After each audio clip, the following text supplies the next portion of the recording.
नमस्ते बच्चों, नोटबुक में आपका स्वागत है। आज हम मेरे संग की औरतें नामक पाठ का अध्ययन करने वाले हैं।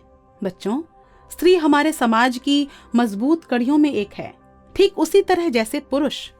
आज हर क्षेत्र में स्त्रियां अपना स्थान बना चुकी हैं, किंतु हमारा सामाजिक तंत्र ऐसा रहा है कि उन्हें हर क्षेत्र में अपना स्थान बनाने के लिए काफी परिश्रम करना पड़ा है। आज समस्त विश्व उनके हौसले का लोहा मानता है।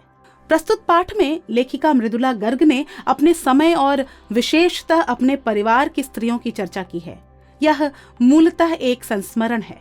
आइए पाठ में प्रवेश करने से पहले हम लेखिका के विषय में जानते हैं। लेखिका मृदुला गर्ग का जन्म 25 अक्टूबर सन 1938 में कोलकाता में हुआ। ये हिंदी की लोकप्रिय लेखिकाओं में एक हैं। इन्होंने सन 1960 में अर्थशास्त्र में स्नातकोत्तर की डिग्री प्राप्त की। इसके उपरांत दिल्ली विश्वविद्यालय में अध्यापन कार्य भी किया। इन्होंने अपने उपन्यासों के कथानकों में सदैव विविधता रखी, जो सामाजिक मूल्यों के बदलते स्वरूप को रेखांकित करता है। उपन्यास और कहानियों के साथ साथ इन्होंने स्तंभ भी लिखे।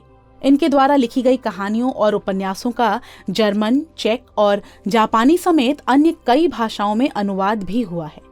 इन्होंने कहानियों और उपन्यासों के अलावा अन्य गद्य शैलियों जैसे निबंध, यात्रा वृत्तांत, नाटक और व्यंग्य को भी अपने लेखन से लाभान्वित किया। इनकी प्रमुख पुस्तकों में उसके हिस्से की धूप, वंशज, शहर के नाम, चुकते नहीं सवाल, कर लेंगे सब हजम, कुछ अटके कुछ भटके और जादू की कालीन आदि हैं। इनके साहित्यिक योगदान के लिए इन्हें कई तरह के सम्मान जैसे साहित्यकार सम्मान, साहित्य भूषण, सेठ गोविंद दास सम्मान, व्यास सम्मान और स्पंदन कथा सम्मान प्राप्त हुआ। तो बच्चों, आरंभ करते हैं पाठ का विस्तार पूर्ण अध्ययन। लेखिका कहती हैं कि उन्होंने अपनी नानी को कभी नहीं देखा है। उनकी मृत्यु उनकी माँ की शादी होने से पहले ही हो गई थी। अपनी नानी से कहानी न सुन पाने की वजह से ही शायद उन्हें और उनकी बहनों को भी स्वयं कहानी कहनी पड़ी।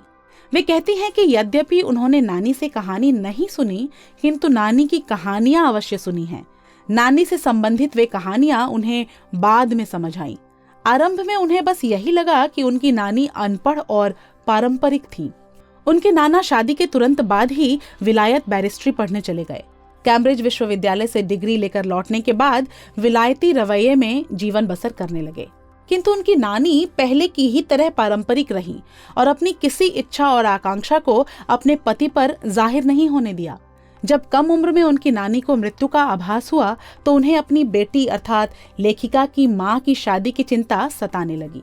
अपनी बेटी की शादी की फिक्र ने उन्हें इतना सताया कि वे एकदम मुहजोर हो उठी।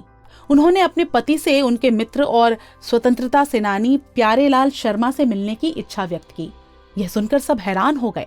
सब यह सोचने लगे कि जिस पर्दा नशी औरत को स्वयं अपने पति से बात करने में शर्म आती है, वह एक पराये मर्द से क्यों मिलना चाहती हैं।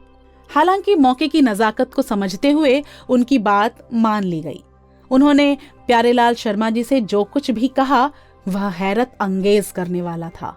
उन्होंने कहा, वचन दीजिए कि मेरी लड़की के लिए वर आप तय करेंगे। मेरे पति तो साहब हैं और मैं नहीं चाहती मेरी बेटी की शादी साहबों के फर्मा बरदारों से हो। आप अपनी तरह आजादी का सिपाही ढूंढकर उसकी शादी करवा दीजिएगा। कितनी बड़ी विडंबना थी कि जिस स्त्री को समाज में अपनी आजादी की खबर नहीं थी, वह देश की आजादी का स्वप्न अपने मन में पाल रही थी। उनके पति कहीं न कहीं अंग्रेजी सभ्यता के हिमायती थे, किंतु स्वतंत्रता का स्वप्न देखने वाली लेखिका की नानी को उनके पति का विलायती रवैया प्रभावित नहीं कर पाया। उन्होंने अपने पति के जीवन में कोई दखल नहीं दिया, किंतु अपने जीवन को अपनी शर्तों पर जिया। इस संस्मरण का दूसरा भाग हमारे अगले वीडियो में देखिए।